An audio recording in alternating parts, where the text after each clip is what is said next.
The sun beat down as racist cops shoved David Cole against his own SUV, laughing as they called him an easy target.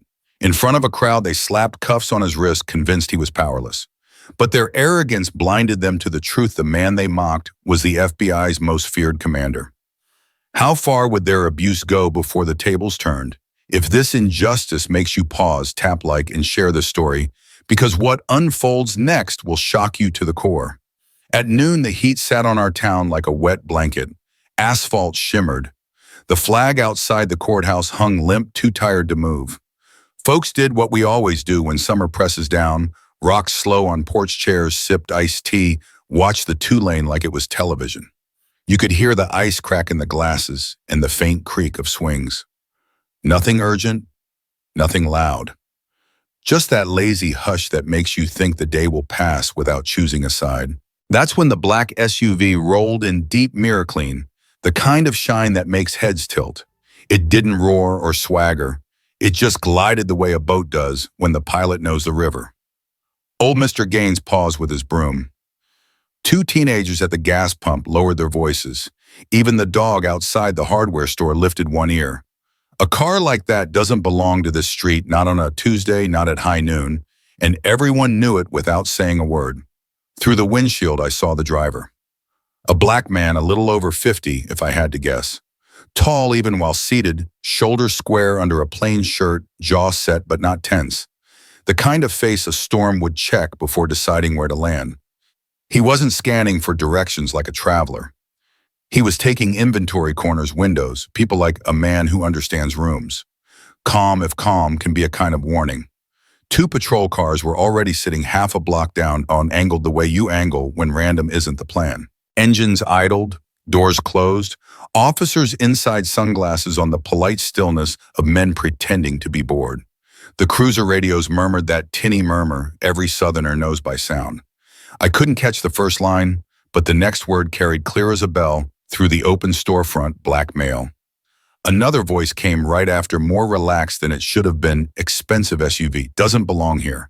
Then a little extra, the kind of extra that makes your stomach go cold. Easy target. I felt every porch on Main Street stiffen at once, like rafters in a wind gust. No one said it out loud, but you could hear the thought moving. People here notice color before character. Mrs. Harlow, 2 doors down from me, set her glass down and leaned forward on her elbows. "Lord," she whispered mostly to herself, "not again." She squinted, then frowned like she'd spotted a detail the rest of us missed. But that one's different. The SUV slowed as if it had always planned to. Blinker on. Wheels kissed the curb outside the grocery.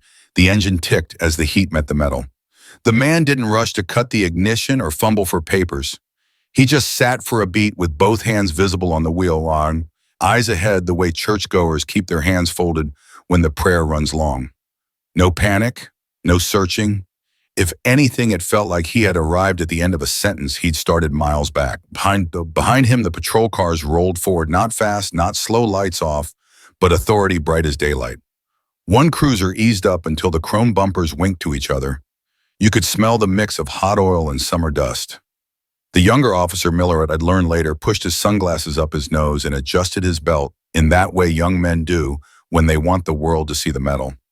The older one stayed in the car, one hand casual on the radio, like he'd found the rhythm of the afternoon. On the porch across from me, a woman in a floral dress murmured, "People like that don't belong here," and then pretended she hadn't. The words hung there anyway. Belonging in a town like ours is a door that swings on a hinge you can't see. Sometimes the hinge is money. Sometimes it's family. Today it was skin. I don't say that lightly. I say it because silence tells the truth long before a siren does. The man, someone said later, his name was David Cole, looked once in the rear view. Once at the far end of the street, then cut the engine. He opened the door with the kind of care people use with sleeping children, stepped out into the heat, and let the door thud shut behind him.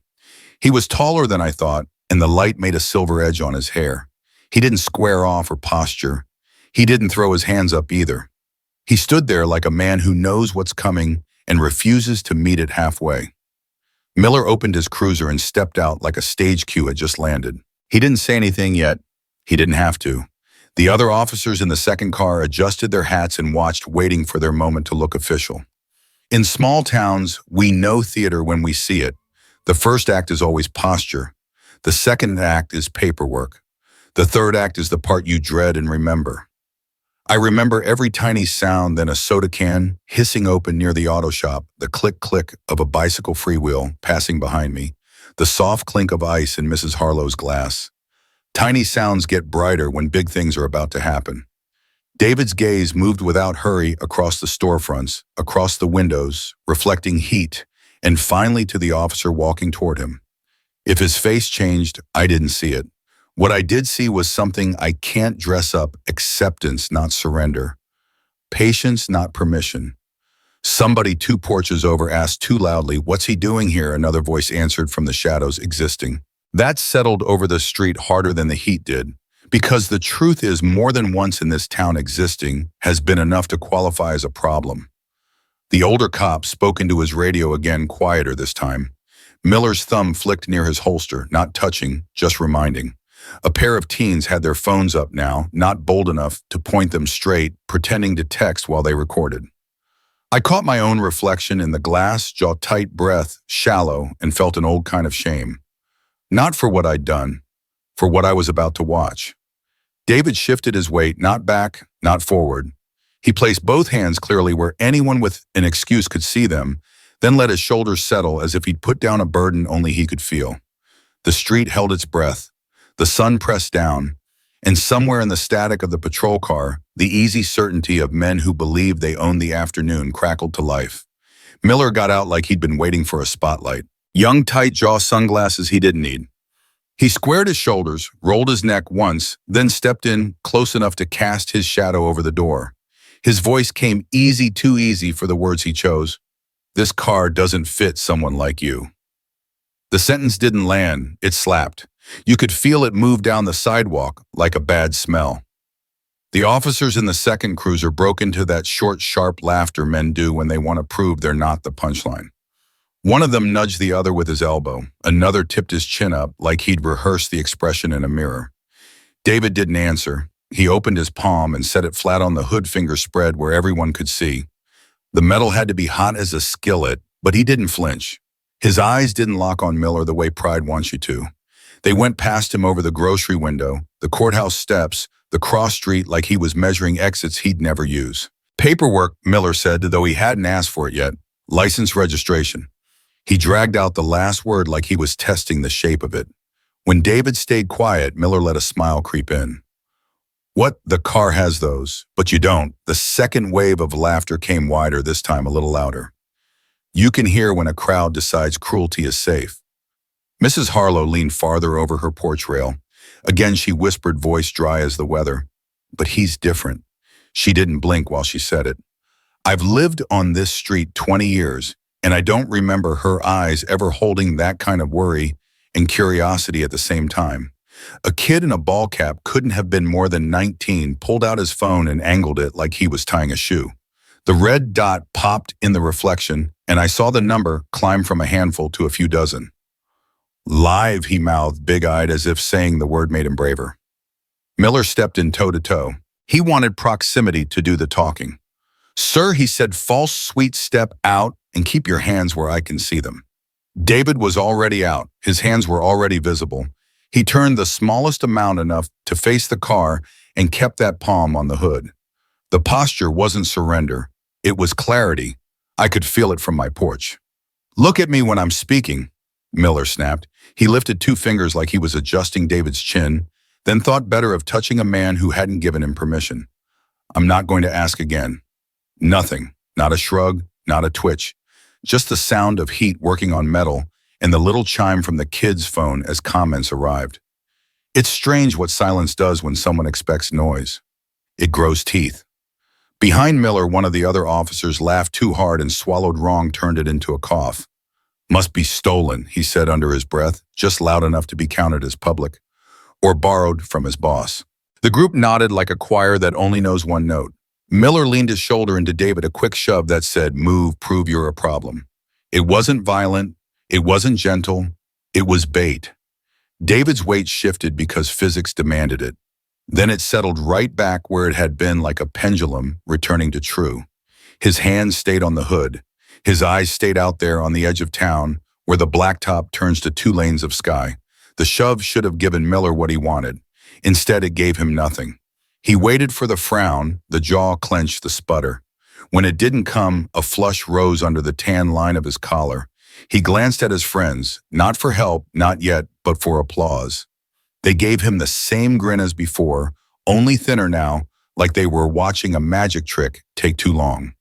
Sir Miller tried again, firmer, trading sugar for grit. IDs. Now. He planted his feet the way they teach you at the academy and hooked his thumbs in his vest like a man who wanted to be a photograph. David's answer was the same as the first and the second. It floated between all of us absence. From the end of the block, a delivery truck rattled past and paused the moment. When its noise faded, the street felt sharper. The kid's live counter ticked up 40-something, then 50. You could read the comments in his sunglasses. "What is this? Where, bro? Don't get it close." Mrs. Harlow lifted her hand like she might wave, and then thought better of it. "Walk away," she said to no one in particular. I couldn't tell if she meant him or them. Miller took the lack of answer as permission. Men like him often do. He stepped closer, shoulder tilting in again. More pressure this time, not a shove, but the promise of one. "You think you're better than me," he said, quiet, private. I didn't have to hear the words to know the shape of them. I've learned to read the way a mouth forms certain sentences. David breathed in, that was all. A slow inhale you could count if you were nervous and needed something to count. He didn't puff his chest or set his jaw. He let the air go again, and with it, the chance for this to be a clash between two egos. He wasn't here to win that contest. He was here for something else, and even then, standing there under the hot sky, I had the sense he knew exactly what. "What's the holdup?" one officer called from the second cruiser, impatient now that the script wasn't following itself. "Write the ticket or don't." Another laughed, "Or call the tow." Someone whistled 3 flat notes, the kind of soundtrack that tells you decency had the afternoon off. Miller's hand hovered just above David's shoulder like heat above asphalt. He wanted contact, needed it, almost the way a bully needs the first shove to feel real. The kid's phone chimed again, 63, 68, and he whispered, "They're watching." I felt my mouth go dry because a part of me wanted David to speak. A single line would have relieved the pressure even if it solved nothing. But the man's quiet did something else. It pushed the pressure back where it belonged, onto the uniform that had invited it. "You sure you want this?" Miller asked, but the question wasn't about cooperation. It was about face. He put a fingertip to the badge on his chest as if to remind us which one of them could make a day complicated. He needed a crack to wedge his authority into. David refused to supply one. Across the street, a mother tugged her little boy behind her skirt. The boy peered around anyway. "Why are they mad?" he asked, stage whisper. His mother didn't answer. There are some questions you don't want to learn how to answer. Miller steadied himself for the performance he'd already promised his friends. He squared up, called out names and numbers for the record, and gave the kind of order you give when you're sure you'll be obeyed. Hands behind your back. He waited. A beat. Another. The sun kept doing what it does. The street kept looking like a place where nothing happens until it does. David's hand left the hood and hovered an inch from air as if he were setting down something fragile no one else could see. He looked not at Miller but through him to some fixed point beyond, and in that look I recognized a terrible patience. The kind that says, "I've been here before." The kind that says, "I know the next line and I won't be the one to speak it." Miller felt that, I think. Felt it and hated it. His lips thinned, his jaw worked. The laugh from the second cruiser didn't come this time. And for the first time all afternoon, the easy part looked hard. The sound came first, the sharp metallic click of steel locking against bone. It cut through the summer air sharper than any shout. Some sounds you forget before they're finished. This one felt like it would echo for weeks. A ripple went through the crowd. Then came the laughter, short and satisfied, from the cluster of uniforms who had wanted that moment since the first glare. People on porches leaned forward. The boy at the gas pump stopped mid-sip from his soda. Even the kid with the phone flinched, then angled the lens higher to catch the cuffs glinting in the sun. One woman shook her head, her voice carrying enough to be heard across the street. "He hasn't done a thing. Not a damn thing." The officers didn't answer her. They didn't need to. Their answer was already on his wrists. David stood still while Miller gave the cuffs an extra tug, not for security, but for effect. The metal rattled just enough to prove who held the authority. That's that, one of the others muttered, already scribbling notes he hadn't witnessed. Miller leaned close, the kind of whisper designed to be overheard. Stay quiet all you want. It won't save you. But David didn't flinch. He lifted his chin instead, so when Miller pushed his shoulder forward toward the squad car, the man didn't bend.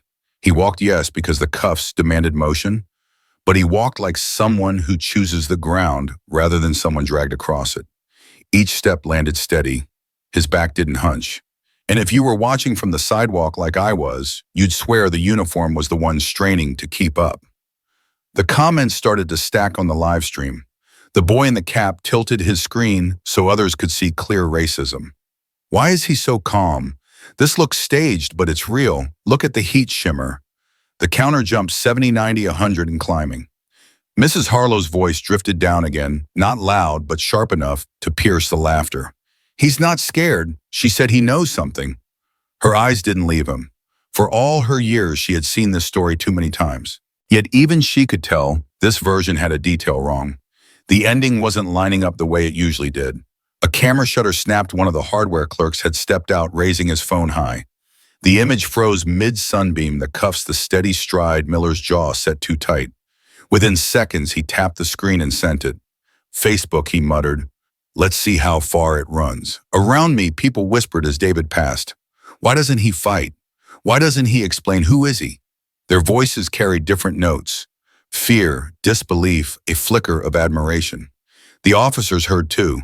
You could see it in the way Miller's ears reddened. He wanted resistance, a spark to prove the arrest clean. Instead, he had silence that made his authority look small. The second cruiser crept forward, blocking half the street as though the whole town were theirs to carve. Drivers leaned on their horns at the corner, but no one challenged. That's how it goes here. We swallow noise when blue lights tell us to. David's eyes never swept the crowd, never searched for sympathy. They stayed straight, fixed on a point none of us could see. That unnerved me more than any glare might have. It felt like he was following a script only he knew. The boy with the phone whispered, almost reverent now, 150.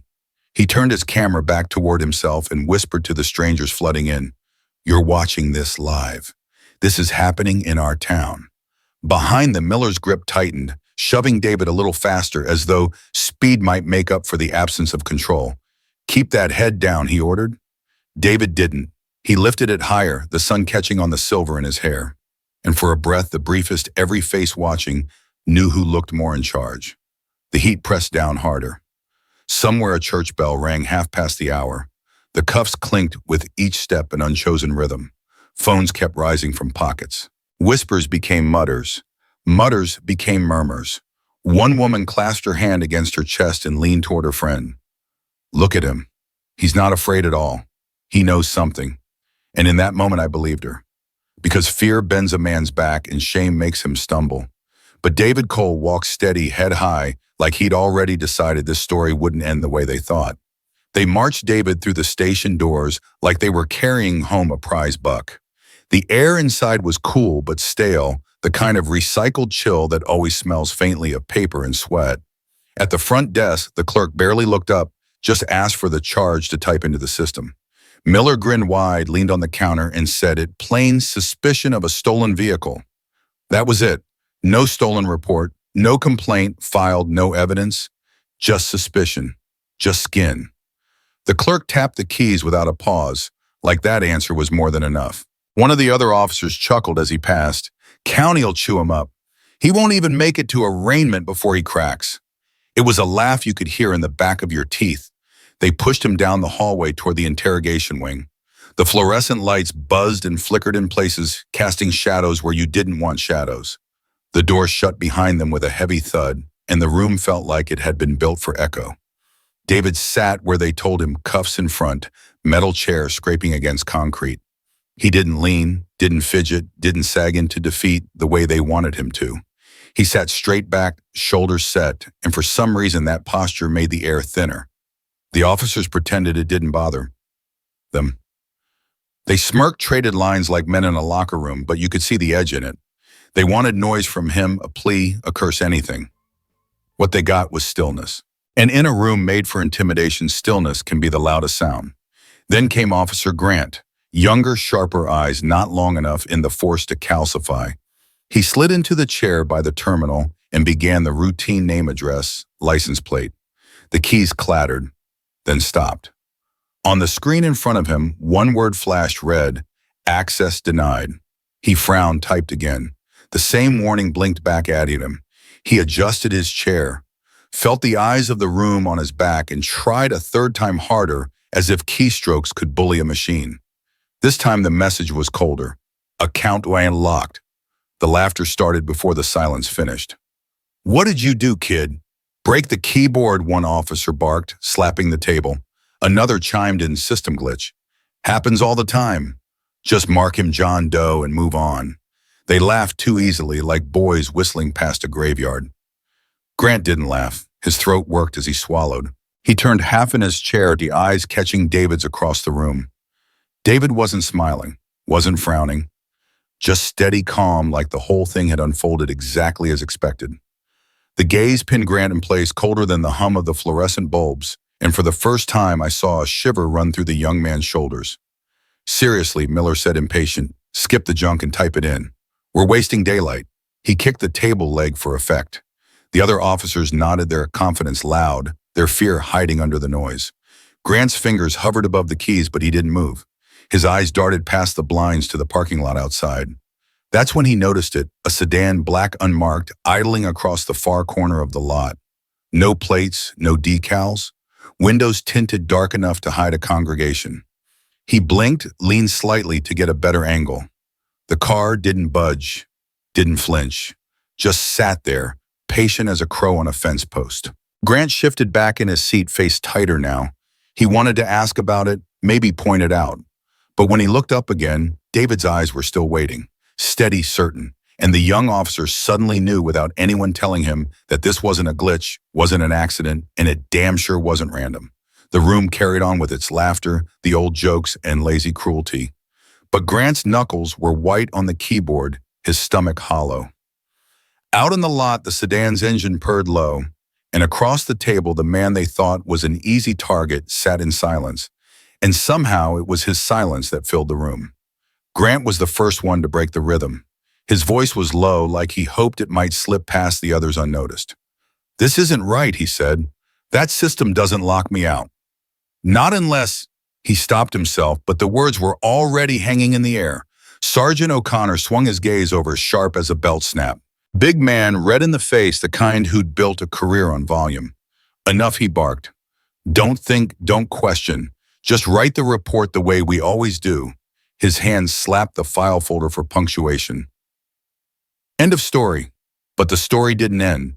Another officer fiddled with his body cam, muttering curses as he jabbed at the buttons. "It won't load," he said.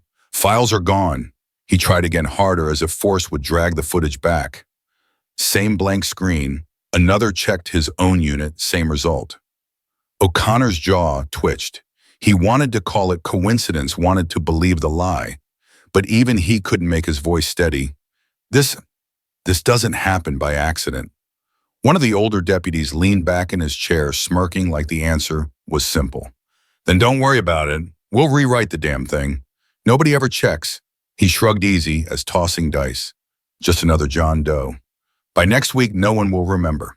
That was the way of it in this county, reports cleaned up like dirty boots, truth sanded down until it fit neatly in a file drawer. But this time the room didn't settle into agreement. Not fully. The silence after the suggestion wasn't relief. It was tension. Thick, stretched, tight, ready to snap. David hadn't moved since they sat him there. Hands-bound posture, unyielding eyes steady. But his silence wasn't empty. It was a weight. You could feel it pressing against the walls, against their excuses, against the lazy confidence they'd worn like armor. His gaze didn't wander. It didn't need to. It found each man in turn, and every time it landed, someone shifted in their chair. Grant tried not to look, but when he finally did, he felt that same chill run through him, the one from before, staring into those eyes that didn't blink. David's calm wasn't weakness. It was challenge. It was patience, daring them to keep lying until the trap closed. O'Connor cleared his throat too loud.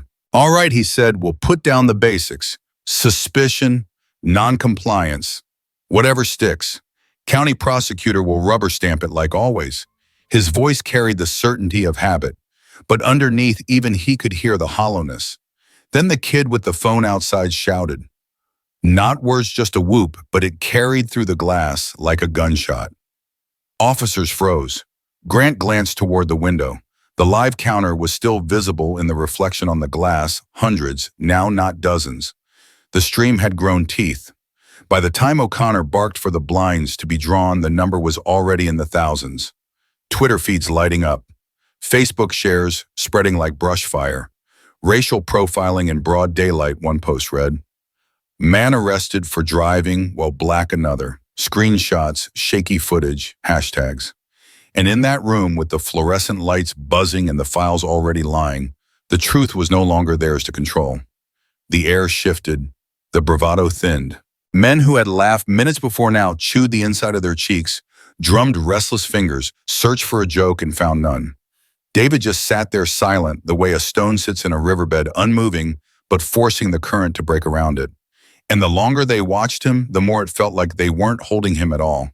They were holding themselves. They'd been filling the room with noise paper shuffling, chair legs scraping half jokes that weren't funny. When one of the officers finally snapped, he slammed both palms on the metal table so hard the bulbs overhead trembled. Talk, he barked at David. You think silence makes you strong? The sound ricocheted off cinder block. It was meant to rattle him. It rattled us instead. David lifted his head. Not fast, not dramatic, just enough to meet the man's eyes. There was no flare of anger in his face, nothing a report could label as defiance. Only focus, sharp, unblinking focus that made the shout look small. The officer's chest was still heaving, but the power had leaked out of the moment. The threat hung there, and without something to grip, thinned into air. The fluorescent hum seemed louder after that. You could hear the vent cough. You could hear the pen roll to the floor and keep rolling until it tapped the baseboard. Silence isn't absence. It's pressure. And in that room it pressed on every rib. Grant clears his throat. It wasn't much, just a dry little click that said the truth had been knocking hard inside him and finally found the door. Sergeant, he said, voice aimed at O'Connor, but clearly meant for all of us. The system sent a notification. O'Connor didn't look up. Then ignore it. I can't, Grant said. His fingers were still frozen above the keyboard like he didn't trust his hands. It auto-reported my query. Unauthorized search forwarded. He swallowed. To Washington. The word landed like a dropped wrench. The room didn't exactly go quiet. It stopped pretending it wasn't already quiet. Laughter that had been rehearsed into the day dried up mid-breath. Someone shifted and the chair squealed, traitor loud. One of the older deputies started to smirk, thought better of it, and rearranged his mouth into something neutral. O'Connor's jaw worked side to side. Systems burp. They always burp. He was aiming for a chuckle and came up with gravel. We'll put it in the notes and move on. Grant shook his head once. My account's locked, he said. Body cam indexes are gone. It's not a burp, Sarge. He wasn't defiant. He was scared. And that's what made the truth sit up in our chairs. O'Connor finally looked at him. The big man's stare had won plenty of hallway standoffs, but it didn't change what was on the screen. A bright rectangle with two words you couldn't blink away. He dragged a sleeve across his forehead as if it itched and found sweat he hadn't noticed. You keep your voice down, he told Grant. We are not turning a paperwork hiccup into a circus. Too late for that. Outside, the circus had pitched its tent. You could feel it even with the blinds down. A thrum in the walls and the floor. Phones buzzing at hips. The kind of energy that means a story is already halfway around town and picking up speed. Somewhere in the lobby, a dispatcher said, live feed, and thousands, and the words floated under the door like smoke. Miller leaned against the far wall and tried on a scoff. It didn't fit. He kept his eyes on David, but the glance jittered, shoulders cuffs, eyes back to the cuffs. He wanted the old script, raise voice, assert control, let everyone fall back into place. The script wasn't returning his calls. All right, O'Connor said, forcing steadiness into each syllable. We list the charges as we always do. Suspicion, failure to comply, lane obstruction if we need it. The DA signs, the judge stamps. That's the machine. The machine works. He said machine like a prayer. No one answered. You don't amen a prayer you don't believe. The officer who'd pounded the table minutes earlier shifted his weight and looked embarrassed to find his hands empty. He reached toward the folder, then thought better and reached for nothing at all. When he spoke again, smaller this time, he aimed it at David and missed. "You think quiet's going to save you?" It didn't even sound like a question. David didn't blink. His stillness wasn't polite anymore. It was architectural. The room had to build around it. His eyes moved once deliberately from the red account locked on the screen to the closed blinds to the door. Not asking, counting. The kind of counting that says we're on schedule. I felt something strange then. Not pity, not pride. Recognition. Like watching a chess player let the clock tick because he knows where this ends and how you get there. Grant tried to breathe through his nose, failed, breathed through his mouth. "Sergeant," he said softer. "I saw a car in the lot, black sedan, no plates. It's just sitting there. What do you want me to do?" "Write it a ticket," O'Connor snapped. The old heat flashed back into his cheeks. "Focus on your screen. Nobody cares about a damn sedan." But the words "Washington" and "forwarded" had already taken the space where certainty used to live. The older deputy who'd promised to rewrite everything stared at his hands like they were someone else's, then went back to flipping a pen cap he couldn't keep hold of. The kid with the phone in the lobby said louder this time, 10,000, and then tried to make his voice sound casual, as if it wasn't his adrenaline he was counting. I looked at David. He'd gone even quieter, if that's possible. Not the quiet of retreat, the quiet of a man refusing to carry anyone else's noise. He wasn't trying to win the room. He was letting the room lose itself. O'Connor squared his shoulders as if he could lift the weight by posture. "We proceed as trained," he said. "We do not get spooked by computers or internet children." He bared his teeth at the word internet like it was a toy he could chase off a porch. Then his phone buzzed. Once. Twice. He ignored it. It buzzed again. The officer at the table finally spoke to nobody in particular. "Feels like they're watching us." He meant the people outside. He meant the car. He meant the building itself. He meant the way every choice suddenly seemed to arrive with a witness. "Eyes on me," O'Connor said louder, almost a shout. It bounced off the walls and came back softer, like sound itself was tired of being told what to do. He planted both hands on the table and leaned in toward David as if proximity could reboot gravity. "Look at me," he said. "Look at me." David raised his chin a fraction. The movement was so small and so decisive it felt like a verdict. His gaze met O'Connor's and held, not challenging, not pleading, measuring. It was the look a craftsman gives a crooked beam before he replaces it. Something in the sergeant's expression loosened, then a half-second of confusion as if the angle he'd depended on wasn't where he left it. No one laughed. No one cleared his throat. The AC kicked on and failed to cool anything. And the silence, the same silence they'd mocked an hour ago, stretched its long shadow over every badge in the room. It didn't belong to David anymore. It had their names on it. The room had been speaking in static for so long, buzzing lights, tapping pens, the scrape of chairs, that when David finally moved, the sound was almost gentle. He leaned forward just enough for the cuffs to whisper against the table, a soft metal clink. Then he gave us his voice steady and low, like a man reading a verdict already filed. "Do you know what happens when you cross the wrong line?" No threat in it, no heat. It was the kind of question a teacher asks after the test has been graded. O'Connor tried to grab the moment back with a laugh that didn't have legs. He straightened, squared his shoulders, and forced out, "You're nobody here." The words landed and lay there already old. David didn't blink. "Nobody," he said, each syllable clean, "doesn't lock a federal system. Nobody doesn't wipe your body cameras in real time." He didn't raise his chin. He didn't pound the table. He just said it like he was naming the color of the walls. And the effect was immediate, physical, like the air pressure in the room changed. The noise that had been keeping the fear at bay went quiet because it didn't have anywhere else to go. Miller's hand flickered at his side, a nervous, useless movement he tried to turn into stretching his fingers. The young bravado that had strutted down Main Street now looked like a costume a boy had borrowed from a man. A vein jumped in his neck. When he tried to set his jaw, his teeth clicked once before they found each other. Nobody spoke. You could hear the HVAC rattle and the soft tack of a drop of sweat falling from O'Connor's temple and hitting the vinyl tabletop. Grant's chair creaked as he sat a fraction straighter as if whatever had been pressing on his spine had finally told him to listen. David didn't fill the quiet. He let it do its job. "You want me to shout," he said, almost a murmur, "so you can write the report you already wrote in your head. You want a story with edges that fit your forms." His eyes went from the account locked on the screen, to the blinds, to the door, then back to O'Connor. But that story ended 5 minutes ago. Out in the lobby, a voice we'd been ignoring broke into words. The kid with the phone, his whisper carried through the hall like a draft. 10,000, 12, 15. He wasn't bragging. He sounded like he'd stumbled into a river and realized it was stronger than he was. O'Connor cleared his throat too hard. "You think the internet decides the law," he snapped, but the snap came out thin. He jabbed a finger at Grant. "You. Note the refusal to identify. Note the attitude. Note," Sergeant Grant said, and this time his own voice surprised him. "The system sent my query to Washington. It named me." He swallowed. "They know we're here."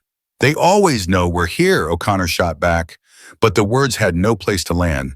His gaze dropped to his buzzing phone. He didn't pick it up. The screen lit his palm anyway. The light made his hand look unsteady in a way you couldn't unsee. David's next words were almost conversational. "Right now," he said, "your logs are being mirrored, Vern. Your entries are being compared to the radio timestamps, to GPS trails, to city cameras you forget exist until the invoices come due." He wasn't bragging. He was explaining gravity to a man who just stepped off a roof. "You can write anything you want. The truth will correct you." Miller took a breath, like he might say lawyer, or resisting the kind of pivot a man makes when he needs a stare that isn't there. The syllables tangled before they found the air. When he tried again, all he managed was, "You can't," and then the sentence drowned in the room's quiet. From the hallway, 23,000, 29. The number marched up and up. The kid's voice shook and steadied and shook again. Someone else muttered hashtags the way a person says storm when the first raindrops hit the porch rail. David turned his attention back to O'Connor like a craftsman examining a bent beam. "You said I'm nobody," he said, "but your systems disagree." He let that sit. "They locked you out to keep you from hurting yourself." I had the oddest feeling then, the sense you get when a trick picture suddenly resolves and you can't believe you missed it before. The posture in the room hadn't changed, badges on one side, a cuffed man on the other, but the angle had. What used to look like control now looked like exposure. O'Connor tried for righteous. "We are the law in this building," he said, and slammed his palm on the tabletop. The bang was loud and useless. "We will not be intimidated by silence and theatrics." "Theatrics are for people who need attention," David said. "I don't." He nodded toward the blinds. "They're not watching because of me.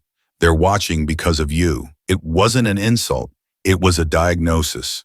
Grant's eyes flicked to the window again, to the corner of the lot where the unmarked sedan idled patient as ever.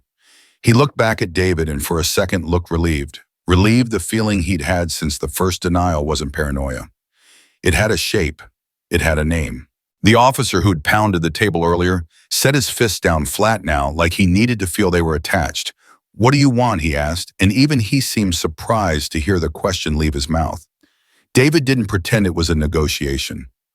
"I want you to tell the truth," he said, "not to me, to yourselves, because in about an hour the difference won't matter." Outside, the kid's voice rose. 38, 42,000. Another voice joined in, a dispatcher, this time tight and thin. "Phones are ringing off the hook. Media asking for statements."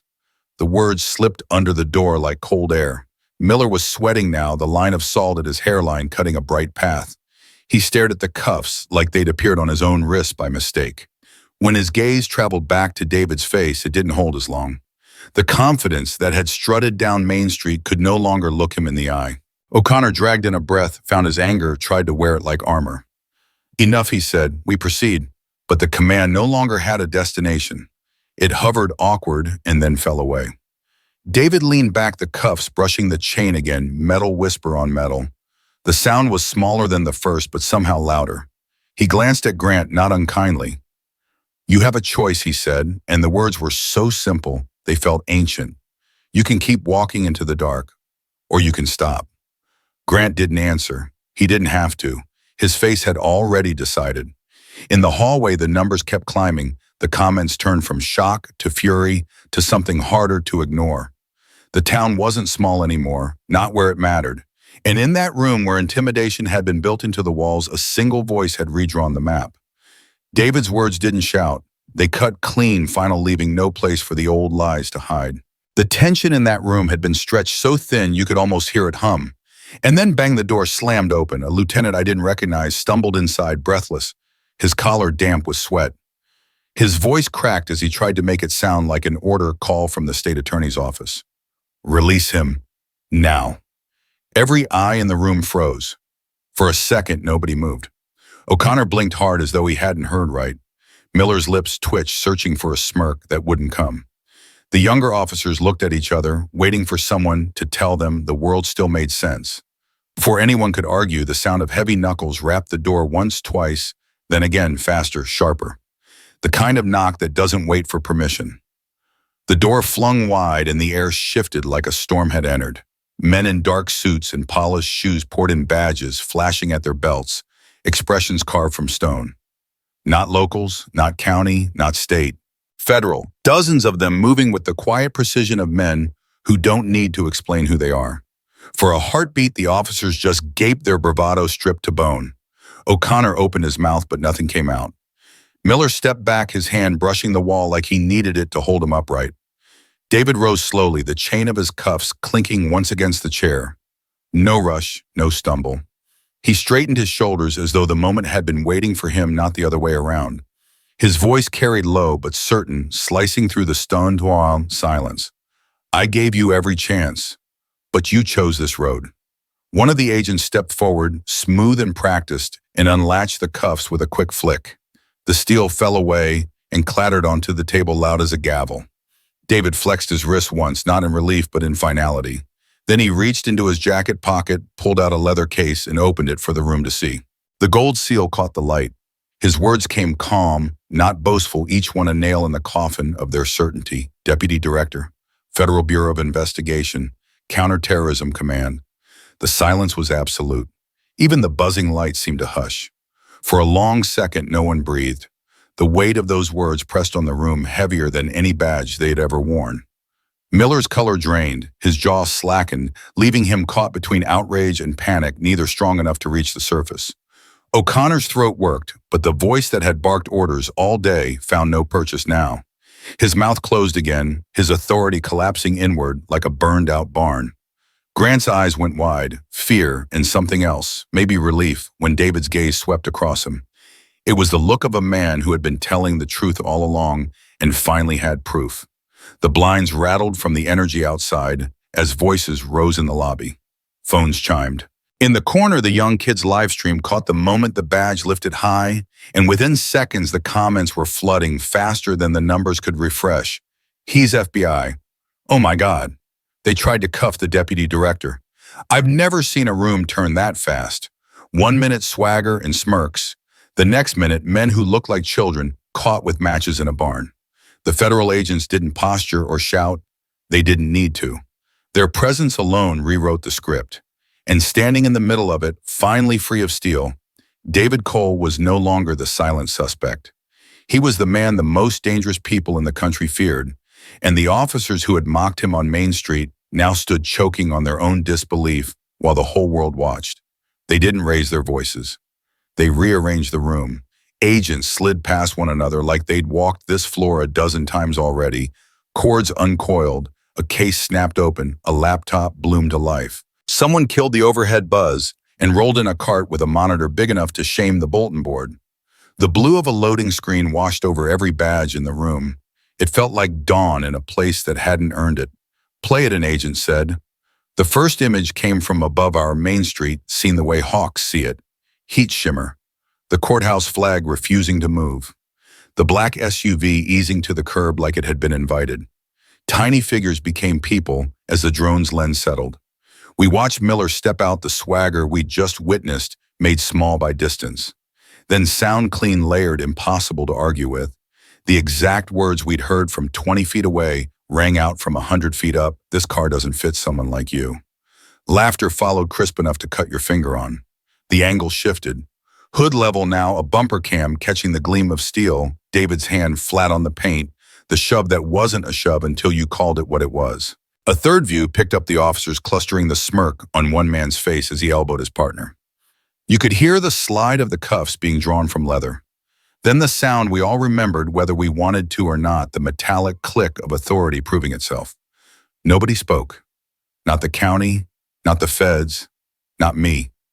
The feed kept moving into the cruiser as if the car itself had eyes. Audio picked up whispers that had been pitched for intimidation, not for record. Im lang chung ku de gongdo. Miller had hissed in a voice he probably thought would die in the upholstery. Now it floated through the room in English, in something colder. Stay quiet all you want, it won't save you. Another angle somewhere near the dash showed David's face in reflection. Calm, unshaken. It was worse for them than any insult would have been. A split screen appeared. On the left, the county body cam indexes blinking to corrupted and segment missing. On the right, the same minutes from the drone and hidden mics, timestamps marching in step. Reality beside revision. The difference glowed like a bruise. David didn't point. He didn't need to. When he spoke, it wasn't for show. You see skin before you see a human being, he said. His voice was low, unhurried, the way truth sounds when it's not trying to sell itself. That isn't policing. That isn't justice. The words didn't land like a speech. They landed like measurements, each one finding exactly what it was meant to weigh. Miller stared at the floor. O'Connor swallowed and failed to clear his throat. Grant looked like a man who had finally been told the name of the thing that had been stalking him. Out in the lobby, noise rose, collected, sharpened.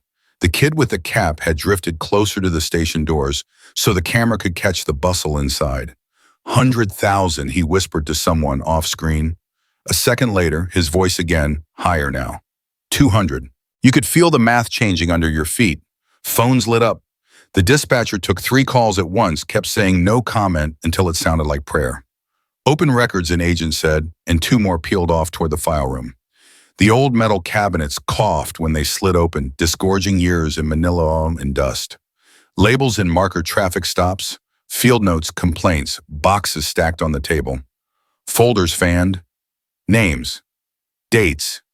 Duplicate language you could spot from across a room, furtive movements matched description, refused to comply. Same phrases, different bodies. A rhythm you don't hear until you hold it all at once. They didn't rush. They didn't need to.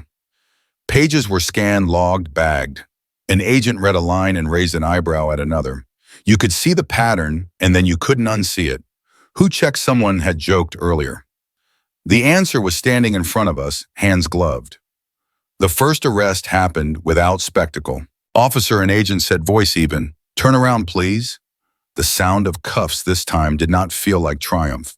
It sounded administrative, inevitable. "You have the right to remain silent," the agent intoned, and for once those words carried the weight they had always promised.